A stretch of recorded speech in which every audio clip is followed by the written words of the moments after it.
नमस्कार, मैं सतीश चंद्र सिंघल नवीन उच्च माध्यमिक विद्यालय की ऑनलाइन कक्षा में आपका हार्दिक अभिनंदन करता हूं।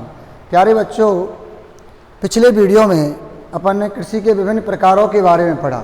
जीवन निर्वाह कृषि, गहन जीविका कृषि, झूम खेती आदि के बारे में पढ़ा तथा ऋतु के आधार पर फसलों के वर्गीकरण के बारे में पिछले वीडियो में अपन ने अध्ययन किया।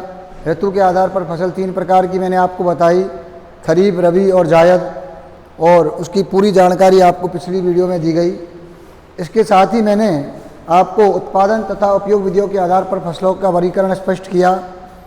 उत्पादन तथा उपयोग विधियों के आधार पर फसलों के 4 प्रकार होते हैं। सबसे पहले नंबर 1 खाद्यान्न फसल, नंबर 2 व्यवसायिक या वाणिज्यिक फसल, नंबर 3 बागानी फसल और नंबर 4 उद्यानी फसल। खाद्यानी फसल ऐसी फसल जो खाने के काम में प्रयुक्त होती है, काम में आती है, उनके बारे में मैंने आपको बताया। जैसे एक प्रश्न भी है कि भारत की प्रमुख खाद्यान्न फसल कौन सी है, तो चावल और गेहूँ। भारत में मोटे अनाज कौन से हैं, तो ज्वार, बाजरा, मक्का। ये 2 छोटे क्वेश्चन भी इसमें आपको मिल जाएंगे। इसके बाद है वाणिज्यिक फसल में कौन कौन सी आती है, वाणिज्यिक फसल या नकदी फसल, तो उनमें है तंबाकू, कपास, जूट और तिलहन आदि। ये ऐसी फसलें हैं जो उद्योगों को कच्चा माल प्रदान करती है। इसके अलावा मैंने आपको बागानी फसल जो विशाल बागानों में उगाई जाती है उनके बारे में पिछले वीडियो में जानकारी दी। गरम मसाले, कॉफ़ी आदि, चाय कॉफ़ी आदि, इनके बारे में जानकारी दी। और उद्यानी फसल फल और सब्जियों की खेती, ये भी हमारे भारत में बहुत की जाने लगी है और हमारे देश के राष्ट्रीय उत्पादन में इनका भी बहुत बड़ा योगदान है। सकल घरेलू उत्पाद में हमारे देश की कृषि का बहुत बड़ा योगदान है। कृषि हमारे देश में प्राचीन काल से एक प्रमुख व्यवसाय रही है। कृषि प्राथमिक क्षेत्र का व्यवसाय है। हमारे देश के लगभग 2/3 लोग कृषि कार्यों में लगे हुए हैं। अब हम भारत की प्रमुख फसलों की भौगोलिक दशाओं के बारे में इस वीडियो में अध्ययन करेंगे और भारतीय अर्थव्यवस्था में कृषि का क्या योगदान है, इन सब के बारे में अपन इस वीडियो में जानकारी प्राप्त करेंगे। तो सबसे पहले मैं हमारे देश की प्रमुख खाद्यान्न फसल गेहूँ की भौगोलिक दशाओं के बारे में आपको बता दूं। गेहूँ भारत की एक प्रमुख खाद्यान्न फसल है। गेहूँ भारत की प्रमुख खाद्यान्न फसल है।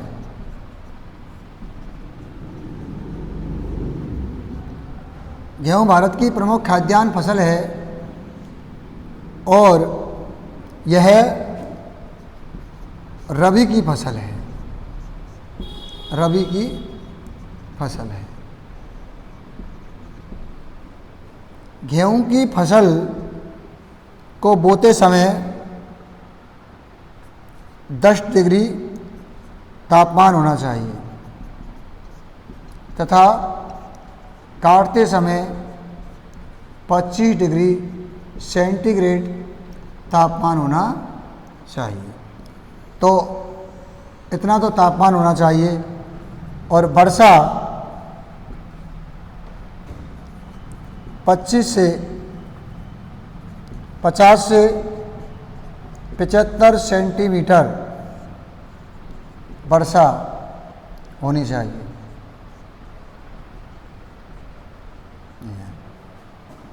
मिट्टी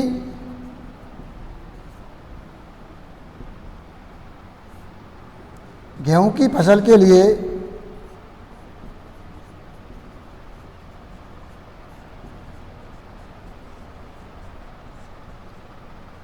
दोमट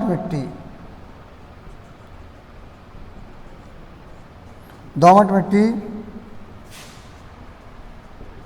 सबसे अच्छी रहती है।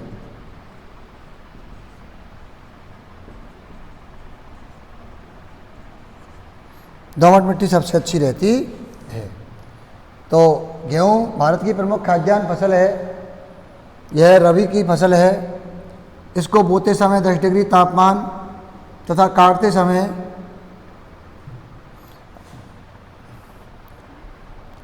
15 डिग्री तापमान से और 25 डिग्री तापमान होना चाहिए। और वर्षा 50 से 75 सेंटीमीटर।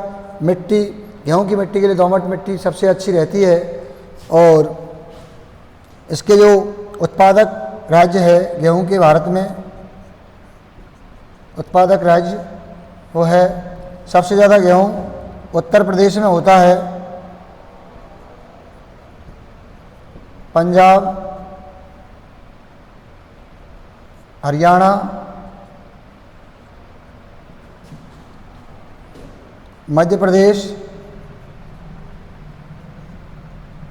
बिहार आदि ये प्रमुख उत्पादक राज्य है। हमारा जो राजस्थान है वो गौण उत्पादक है। राजस्थान में गेहूं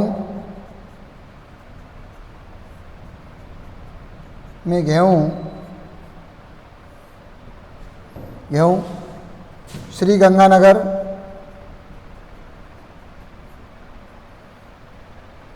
भरतपुर, जयपुर, अलवर, दौसा, हनुमानगढ़ आदि ये राजस्थान में गेहूं उत्पादक ज़िले हैं और ये भारत के प्रमुख गेहूं उत्पादक राज्य है। तो इस प्रकार से मैंने गेहूं की प्रमुख भौगोलिक दशा और इसके प्रमुख उत्पादक राज्य, राजस्थान में प्रमुख उत्पादक जिले आदि के बारे में आपको जानकारी दी। अब अपन आगे पढ़ेंगे चावल के बारे में। चावल,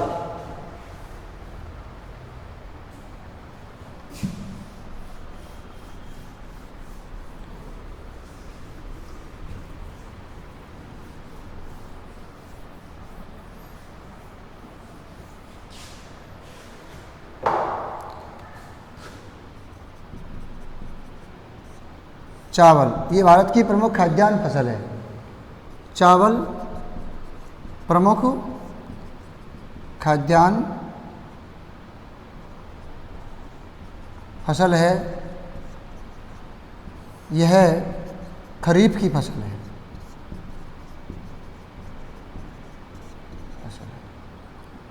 चावल के लिए तापमान 19 से 27 डिग्री सेंटीग्रेड तापमान होना चाहिए। वर्षा इसके लिए 75 से 150 सेंटीमीटर होनी चाहिए।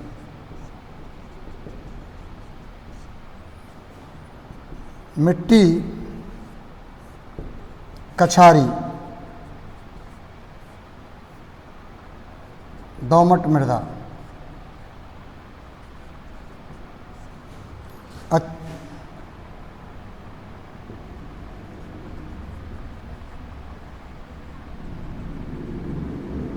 अच्छी रहती। चावल के प्रमुख उत्पादक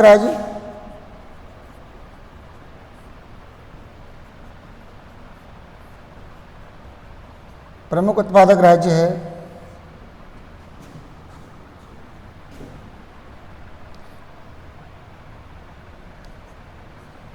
पश्चिम बंगाल,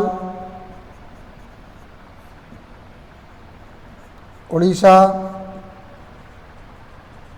छत्तीसगढ़, उत्तर प्रदेश, पंजाब, हरियाणा, तमिलनाडु,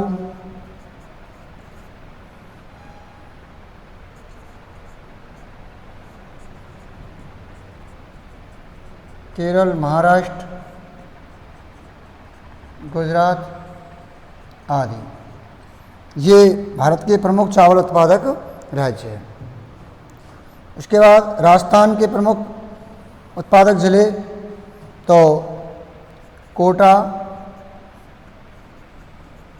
बारा, बूंदी आदि ये राजस्थान में चावल उत्पादक ज़िले हैं। भारत में चावल की 3 किस्में पैदा होती है। अमन, नंबर 2 ओस और नंबर 3 बोरो। अमन, ओस और बोरो, ये 3 किस्में होती है। देखो तो दोबारा इसको एक बार समझ लो आप। चावल भारत की प्रमुख खाद्यान्न फसल है। यह खरीफ की फसल में आती है। इसके लिए तापमान 19 डिग्री से 27 डिग्री होना चाहिए। वर्षा 75 से 150 सेंटीमीटर वर्षा। मिट्टी इसके लिए कछारी, दोमट, नमीयुक्त मृदा अच्छी रहती है। यह है। और इसके प्रमुख उत्पादक जो राज्य है वो है पश्चिम बंगाल, उड़ीसा, छत्तीसगढ़, उत्तर प्रदेश, पंजाब, हरियाणा, तमिलनाडु, केरल, महाराष्ट्र, गुजरात आदि ये चावल के प्रमुख उत्पादक राज्य हैं। छत्तीसगढ़ को धान का कटोरा भी कहा जाता है। राजस्थान के प्रमुख उत्पादक जिले हैं कोटा, बारा, बूंदी आदि। ये प्रमुख चावल उत्पादक जिले हैं राजस्थान में।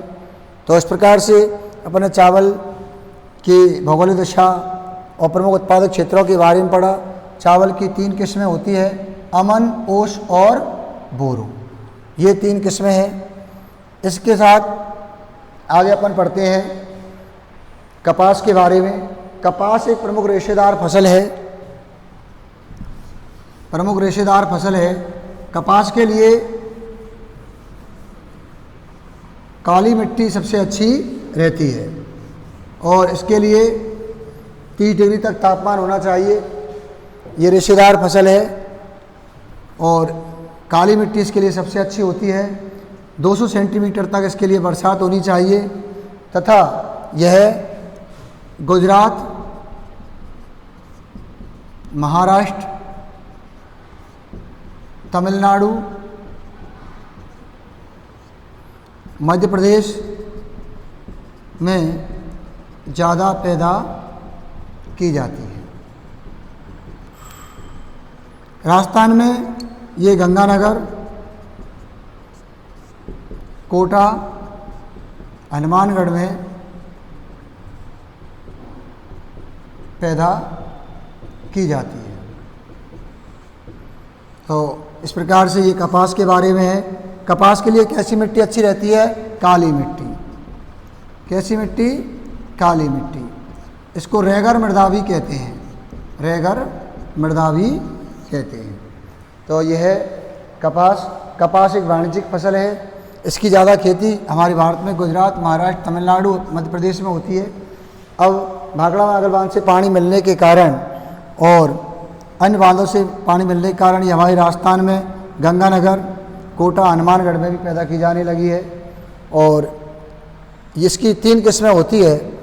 नंबर 1 लंबे और महीन रेशे वाली कपास, नंबर 2 मध्यम रेशे वाली कपास और नंबर 3 छोटे रेशे वाली कपास। तो इसकी 3 किस्में होती है। लंबे व महीन रेशे वाली कपास को नरमा कहते हैं। क्या कहते हैं? नरमा। तो 3 किस्में होती है इसकी। नंबर 1 लंबे और महीन रेशे वाली कपास जिसको नरमा कहते हैं, मध्यम रेशे वाली कपास और छोटे रेशे वाली कपास। इस प्रकार से इसकी 3 किस्में होती है। तो ये रेशेदार फसल है। इसके बाद जूट, ये भी रेशेदार फसल है। जूट को सुनहरा रेशा कहा जाता है। जूट के बारे में एक क्वेश्चन ध्यान रख लो। इस प्रकार से प्रश्न आ सकता है, सुनहरा रेशा, सुनहरा रेशा किसे कहा जाता है? तो इसका आंसर लिख लो, जूट को। ये सुनहरा रेशेदार फसल कौन कौन सी है? तो कपास, जूट आदि, ये रेशेदार फसलें हैं। अब मैं आपको गन्ना के बारे में बता दूं। गन्ना ये बांस प्रजाति का पौधा होता है और इसके लिए तापमान 15 से 35 डिग्री तापमान, नाइट्रोजन युक्त नमी युक्त मृदा, कछारी मिट्टी इसके लिए अच्छी होती है। 75 से 200 सेंटीमीटर वर्षा इसके लिए होनी चाहिए। अतिरिक्त सिंचाई की आवश्यकता होती है।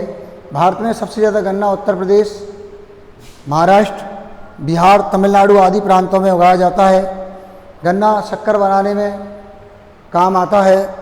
तो इस प्रकार से ये गन्ने की फसल के बारे में मैंने आपको जानकारी दी। दलहन, भारतीय फसलों में दलहन का प्रमुख स्थान है। ऐसी फसल जिनसे दाल बनाई जाती है उनको दलहन फसल कहते हैं। कौन सी फसल कहते हैं? दलहन फसल। अब दाल किस किस से बनाई जाती है? तो देखो,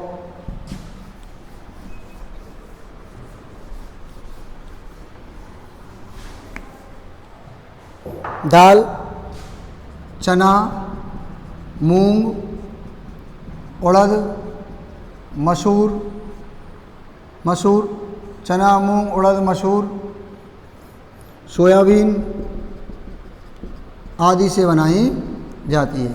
शाकाहारी भोजन में दलहन का बहुत बड़ा महत्व होता है क्योंकि प्रोटीन का बहुत अच्छा स्रोत होती है।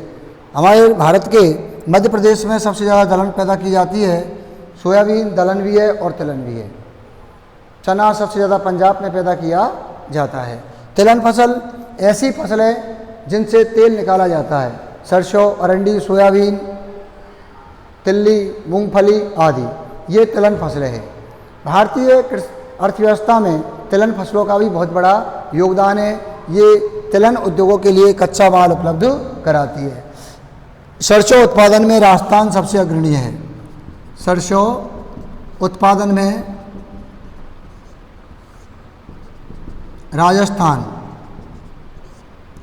अग्रणी राज्य है।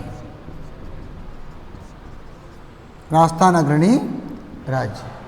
तो इस प्रकार से अपन इन फसलों के बारे में पढ़ा, दलहन फसल के बारे में और तिलहन फसल के बारे में मैंने आपको ये जानकारी दी है। अब मैं आपको एक बात बता दूं कि अन्य देशों के मुकाबले में हमारी जो भारतीय कृषि है वो पिछड़ी हुई है। क्यों? क्योंकि अन्य देशों में कृषि को आर्थिक सहायता दी जाती है। कृषि को आर्थिक सहायता दी जाती है।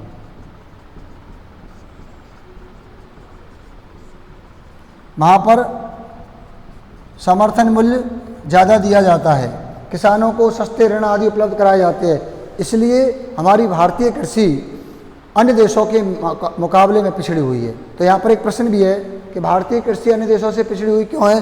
क्योंकि अन्य विकसित देशों में कृषि को आर्थिक सहायता दी जाती है, इसलिए वहाँ पर कृषि उन्नत अवस्था में है, कृषि पिछड़ी हुई नहीं है। जबकि हमारे यहाँ पर कृषि पिछड़ी हुई है क्योंकि बार बार अकाल पड़ जाता है, किसानों को अपनी फसलों का उचित दाम नहीं मिलता है, वो कर्ज के बोझ तले दब जाते हैं। कई बार किसान आत्महत्या करने को मजबूर हो जाते हैं, जिसके कारण हमारे यहाँ की कृषि जो क्या है, पिछड़ी हुई है। तो एक ये भी प्रश्न है, बहुत इम्पोर्टेंट प्रश्न है, और कि भारतीय कृषि पिछड़ी हुई क्यों है। हमारी कृषि के पिछड़ेपन को दूर करने के लिए हमारी भारत सरकार ने क्या प्रयास किए हैं? कई कृषि विश्वविद्यालयों की स्थापना की है, किसानों को सस्ती ब्याज दर पर ऋण उपलब्ध करवाया है। इसके अलावा हमारे बहुत सारे कृषि विश्वविद्यालयों में निरंतर अनुसंधान चल रहे हैं। उन्नत खाद बीजों के प्रयोग की सलाह आकाशवाणी व दूरदर्शन पर कृषि विशेषज्ञों के द्वारा दी जाती है। तो ये हमारी भारत सरकार प्रयास कर रही है, और फसल बीमा योजना हमारी भारत सरकार ने चालू कर रखी है। तो इस प्रकार से हमारे यहाँ पर कृषि में लगातार सुधार किए जा रहे हैं। तो ये है। अब मैं आपको एक क्वेश्चन और बता देता हूँ, क्वेश्चन के माध्यम से आप समझो। जैसे कि एक प्रश्न है कि भारतीय अर्थव्यवस्था में कृषि का क्या योगदान है। बहुत बढ़िया प्रश्न है ये। भारतीय अर्थव्यवस्था में कृषि का क्या योगदान है?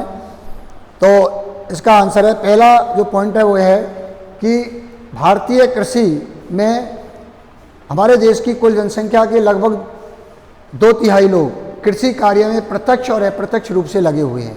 तो मतलब बहुत सारे लोगों को क्या रोजगार उपलब्ध कराता है। नंबर 2 बात यह है कि बहुत सारे कृषि उत्पाद उद्योगों को कच्चा माल उपलब्ध कराते हैं। हमारे बहुत सारे कृषि उत्पाद विदेशों में निर्यात किए जाते हैं, जिनसे हमें विदेशी मुद्रा की प्राप्ति होती है। कई उद्योग ऐसे हैं जो कृषि उपकरण आदि उपलब्ध कराते हैं, इसलिए उनका वजूद कृषि पर निर्भर है। तो इस आधार पर हम कह सकते हैं कि भारतीय अर्थव्यवस्था में कृषि का बहुत बड़ा योगदान है। हमारे देश के सकल घरेलू उत्पाद में भी कृषि का बहुत बड़ा योगदान है, और हमारी जो अर्थव्यवस्था है वो कृषि पर टिकी हुई है।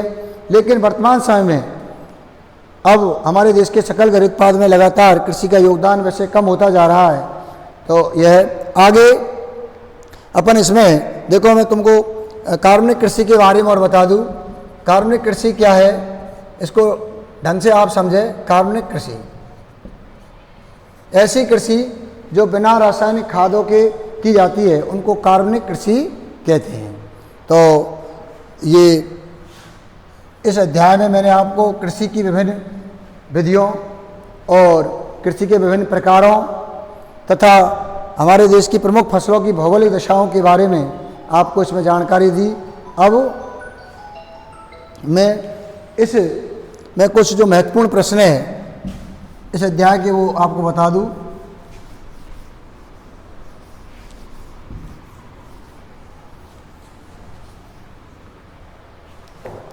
सबसे पहला प्रश्न है, गेहूं की फसल के लिए भौगोलिक दशाएं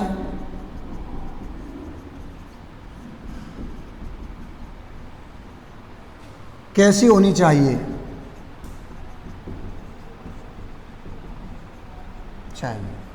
नंबर 2,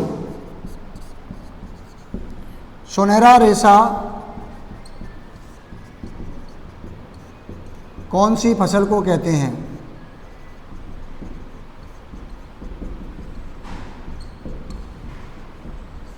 नंबर 3, भारतीय कृषि विकसित देशों की तुलना में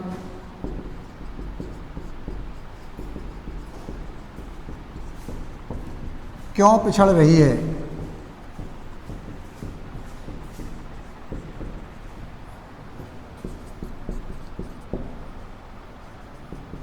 चौथा क्वेश्चन है, भारत में कृषि के विकास के लिए क्या क्या संस्थागत